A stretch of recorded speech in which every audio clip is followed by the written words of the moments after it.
더불어민주당이 일부 상임위원장 선출을 단독으로 강행하면서 21대 국회는 시작부터 파행을 맞고 있는데요. 일하는 국회를 표방한 민주당은 야당의 반발에도 불구하고 상임위를 열고 본격적인 활동에 들어갔습니다. 반면 미래통합당은 예고한 대로 모든 상임위 일정 거부에 들어가면서 국회는 당분간 반쪽 자리로 운영될 전망입니다. 김민주 기자입니다.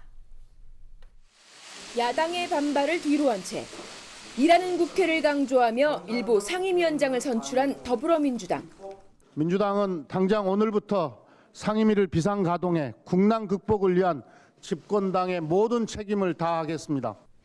곧바로 남북관계 현안을 다루기 위해 국회 외교통일위원회 전체 회의가 소집됐고 오늘 오후 2시 50분쯤 서부전선 전반 지역에 대형 폭발음 들려온 것으로 확인된다고 하는데요.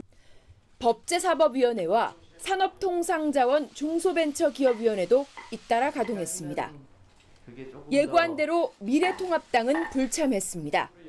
여당이 원구성을 일방적으로 밀어붙였다며 모든 상임위 일정을 거부하겠다고 했습니다.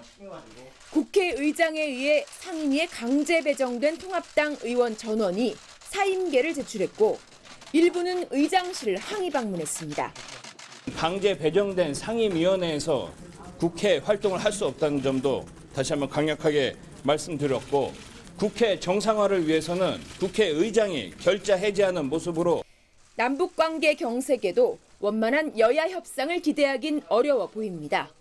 안으로 협력을 하는 자세를 보이라고 그런 누가 이제 글을 쓴 사람을 봤는데 아니 이런 상황에서 협력이 되겠어요? 오는 19일 본회의까지 여야가 다시 머리를 맞댈 시간은 남아있지만 국회는 당분간 반쪽짜리 신세를 피하기 어려워 보입니다. OBS 뉴스 김민주입니다. 전국이 얼어붙으며 정부가 제출한 3차 추경안도 제때 처리가 불투명합니다. 예결위원장도 언제 선출할지 모르고 여야 갈등의 일정조차 미지수입니다. 정철호 기자입니다. 코로나19 대응을 위한 35조 3천억 원 규모의 3차 추경. 민주당은 6월 국회가 끝나는 다음 달 4일까지 처리할 태세입니다. 3, 4분기가 경제 위기 극복에 있어 대단히 중요한 시점인 만큼 국회 6월 국회 회기 내에 3차 추경이 반드시 처리될 수 있어야 한다는 점을 예산결산위원회 종합정책 질의는 물론 상임위원회 예산소위 심사도 단축을 고민하지만 정작 필수 조건 예산결산위원회 구성이 아직입니다. 이번 주 예산결산위원장 선출은 물론 상임위원회 구성도 마쳐야 6월 처리가 가능한데 여야 합의에 따라 예산결산위원장이 야당 몫입니다. 법사위와 예결위는 한 곳이 아니라 분리해야 된다.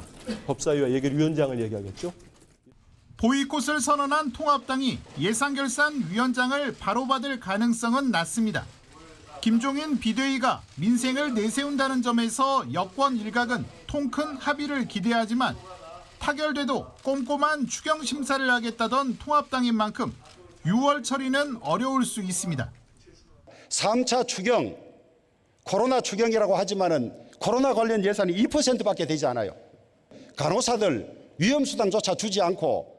그런 만큼 결국 예산결산위원장도 민주당이 챙길 수도 있다는 관측이 나오는데 이 경우 독주라는 비판은 물론 내년 대선 전국을 앞두고 부담이 될 수밖에 없습니다. OBS 뉴스 정철호입니다.